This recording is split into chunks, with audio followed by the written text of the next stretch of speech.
rápida, eu estava relembrando atitudes que eu tive na minha vida que me trouxeram um resultado absurdo. E por que que isso aconteceu? Então veja bem, anos atrás eu trabalhei de vendedor, fui vendedor de carros, né? Trabalhei numa loja multimarcas.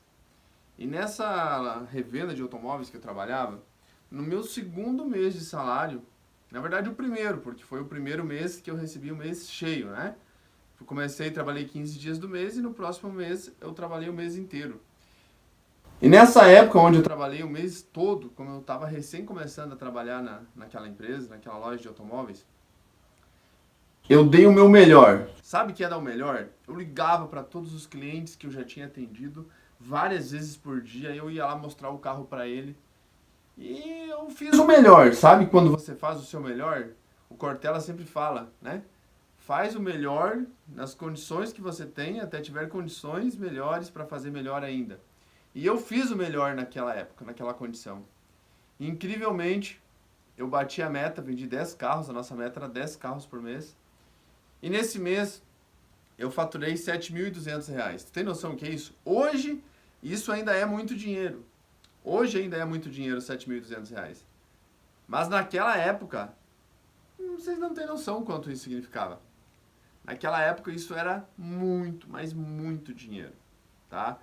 E tô falando isso de, olha, mais ou menos 6 anos atrás.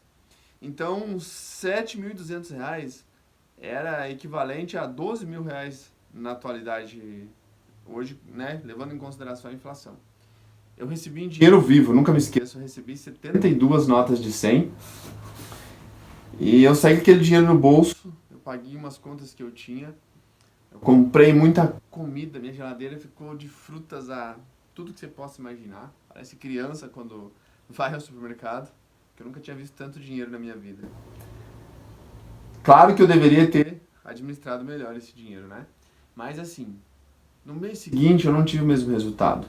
E levando em consideração isso, voltando no tempo hoje e pensando como eu pude, no primeiro mês cheio que eu trabalhei naquela empresa, eu conquistar esse resultado, eu ter batido a meta, eu ter tido um desempenho melhor até que outros vendedores que já estavam lá há muito tempo. Inclusive, se vocês estiverem vendo esse vídeo, um abraço aí pro Volney, pro Ney, que trabalhavam comigo nessa época, pro gerente também, o William. Gente, o que me fez eu ter aquele resultado absurdo foi um hiperfoco. Como eu recém tinha começado a trabalhar naquela empresa, naquele lugar, eu queria de todas as formas demonstrar o meu valor. Eu queria de todas as formas demonstrar que eu era bom, que eu merecia fazer parte do grupo. Até então eu tinha começado a fazer um teste, né? Fiquei como teste, não era 100% contratado. Mas isso me virou uma chave. Ontem eu estava pensando e contando uma história sobre isso e fez muito sentido. Eu corri aqui gravar esse vídeo para vocês.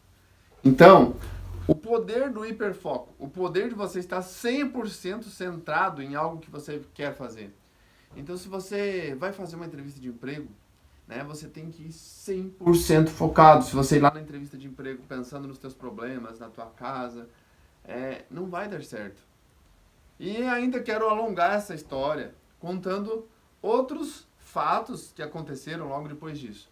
Então, no primeiro mês cheio que eu trabalhei, eu tive esse desempenho. No segundo mês, não tive. Eu não ganhei o mesmo salário. Porque, obviamente, eu já entrei na zona de conforto. Quando eu tive aquele resultado absurdo, digamos assim, para o primeiro mês de desempenho na área de vendas, de automóveis ainda, para quem não é vendedor sabe, que o setor dos automóveis é o mais difícil para você vender, é o mais disputado, todo mundo quer se tornar vendedor de carro. E eu estava ali, eu visualizei aquilo, eu fiquei projetando aquilo na minha mente, que eu ia conseguir me tornar vendedor de carro, eu nunca tinha trabalhado com vendas na área, em nenhuma área. E eu sempre como professor, né, entrei no mercado dos automóveis, fui lá, né, pedi para eles deixarem eu fazer um teste, eu fiz o teste, no mês bati a meta. No mês seguinte, obviamente, eu caí no comodismo. Né? Eu achei que estava tudo dominado e não tive esse resultado. Mas outras 2 vezes eu repliquei o mesmo resultado. Quais foram as próximas vezes? Veja bem, tempos depois, nasceu minha filha, né? Minha namorada ficou grávida, a Isabela. Hoje ela tem 8 anos já. E Então pode-se dizer que faz mais de 6 anos, desculpa, tá? Relembrando. Então isso aí faz pelo menos 8 anos que aconteceu esse fato que eu tô contando pra vocês. E minha namorada ficou grávida, né? Tava lá de 8 meses, 8 para 9 meses para ter nossa filha Isabela. Eu tinha já realizado um sonho de ter um carro, um SUV, um Jeep 4x4. Realizei o sonho no segundo mês. Tipo, eu fui lá e ganhei R$ 7.200. No próximo mês eu comprei o carro, né? Eu pensei, até o final do ano eu tô rico. Continuar assim, até o final do ano eu tô morando na minha casa. E poderia estar. Poderia estar. Na época eu disse que a culpa era do mercado, que a economia do país estava ruim, mas não. Hoje eu aprendi sobre autorresponsabilidade e eu coloco toda essa culpa aqui ó, no peito. Eu só não tive um crescimento absurdo no ramo de vendas porque eu desanimei. A culpa é minha, 100% minha. Porque se eu tivesse repetido a mesma performance que eu tive nesse primeiro mês que eu trabalhei, porque eu queria lá conquistar o meu espaço, eu teria tido resultados talvez não absurdos, mas bons, entende? Mas aí eu me jogava no comodismo, eu dava aquela, sabe, aquela chama que explodia, aquela explosão de performance, de desempenho, e aí eu conquistava e no mês seguinte eu desanimava. Eu ficava na zona de conforto, não é que eu desanimava, mas eu não me esforçava tanto. Esse é o principal erro que você está cometendo, você que está aqui me assistindo. Porque eu cometi esse erro, eu tô batendo no peito aqui, tô matando no peito e dizendo que a culpa foi minha. Isso chama-se autorresponsabilidade. Ah, mas não deu certo porque meu chefe me demitiu. Não, a culpa é tua. Ah, mas eu não consegui um emprego porque eu não era capacitado para a vaga. Não, a culpa é tua que não desenvolveu uma performance capaz de convencer esse empregador que você era a melhor escolha que ele ia fazer. Ah, mas eu não consegui a promoção, não abri o meu negócio porque não deu certo. Assuma a culpa é tua. A culpa foi minha, porque eu não mantive a mesma performance, tá? Então a minha filha estava para nascer, continuando a história, e chegou aos 9 meses a minha namorada, minha ex-namorada na época, né? Ela tinha muito medo de parto normal, ela não queria de jeito nenhum ter parto normal. E ela praticamente implorou para mim que ela queria fazer cesariana. E aí tá, a gente foi, chegou a hora de nascer a nossa bebê e ela foi pro hospital e tal. E faltava 2 carros para mim bater a meta. Eu tinha vendido 8 carros até o dia que a nossa filha foi nascer, que a Isabela foi nascer. Na noite do dia 3 de abril. Ela foi de noite e nasceu, era umas 8h30 da noite mais ou menos, 9 horas. Então ela nasceu no dia 3 de abril, a Isabela. Te amo, filha, se você ver esse vídeo. O papai te ama muito.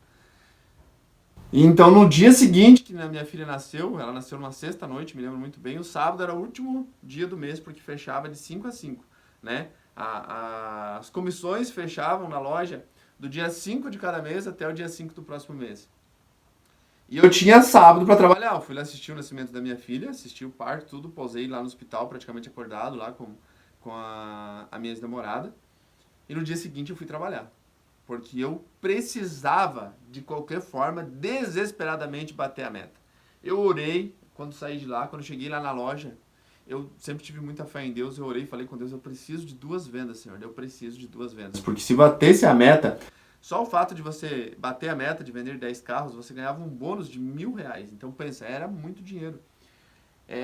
Na época, hoje ainda imagina naquela época, né? Sem contar mais 2 comissões. Na época, era R$ 300 cada venda que você ganhava. Desculpa aí tomar uma água. Que secou a garganta. Me emocionei aqui lembrando da minha filha nascendo e tudo. E eu fui trabalhar no sábado. E a gente ficava aberto até, a loja, né? Ficava aberta até as 3 da tarde. E eu me lembro muito bem que eu cheguei lá determinado. Eu olhei pro céu e falei, Deus, hoje essa venda tem que acontecer 2 vendas. Eu não sei como, mas Deus vai tomar condição disso aí. Porque se eu não batesse a meta, eu não tinha como pagar o hospital. A minha filha já tinha nascido, as despesas já estavam abertas lá no hospital. E se eu não me engano, só lá no hospital eu tinha que pagar R$ 3.700, se eu não me engano, era na época. E eu não tinha nenhum tostão guardado no bolso. Lembrando disso hoje, né, a gente ri pra não chorar, mas era desesperador. E aí tá, eu fui trabalhar e adivinha, era mais ou menos 11 da manhã, eu fiz uma venda. Apareceu um cliente, eu atendi e eu vendi um Corsa Classic preto, nunca vou me esquecer.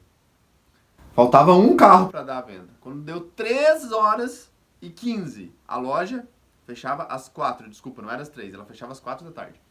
Quando deu 3h15 da tarde, chegou um cliente e eu fiz a 10ª venda, o segundo carro que eu precisava. Você tem noção disso?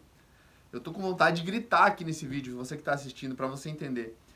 Eu consegui bater a meta 3h15 da tarde, a loja fechava às 4. Deus abriu as portas do céu e derramou aquela bênção para mim. Foi Deus que mandou aquela venda, mas eu fiz a minha parte porque eu criei essa realidade. Todo o tempo eu fiquei visualizando que ia acontecer, de alguma forma ia acontecer isso. E eu novamente bati a meta e ganhei R$6.000. Então veja bem, no segundo episódio que eu tive uma performance fora da curva. Por quê? Porque eu precisava que aquilo acontecesse, porque eu dediquei toda a minha força, a minha energia, eu fiz o melhor e aconteceu, tá? Então, se você não está tendo os resultados que você quer, é porque você não está fazendo o teu melhor, é porque você não está dando o teu máximo, porque duas situações que eu precisava que isso acontecesse de qualquer forma, aconteceu. E quando não aconteceu, a culpa foi minha, porque eu não dei o melhor, eu não fiz a melhor performance. Eu não performei da forma que devia. Eu não me dediquei, eu não acreditei, eu não atendi com convicção. Alguma coisa de errado eu fiz quando isso não aconteceu. Tá? Então, a mensagem que eu quero deixar para você é: se você tiver um hiperfoco, se você centrar toda a tua energia, vai acontecer. Vai acontecer. De alguma forma vai acontecer. Nada pode impedir que os resultados cheguem até você quando você pedir isso a Deus, porque Ele já te abençoou desde a terra prometida, e quando você fizer o teu melhor. A terceira história eu vou contar no próximo vídeo para não ficar muito longo, mas foram 3 vezes que eu agi com hiperfoco e o resultado aconteceu. Espero que eu possa te inspirar de alguma forma, e se você gostou, comenta aí, deixa um comentário, né? Qual momento da tua vida que você teve um hiperfoco e que você teve um resultado absurdo? Um forte abraço do professor Ronaldo.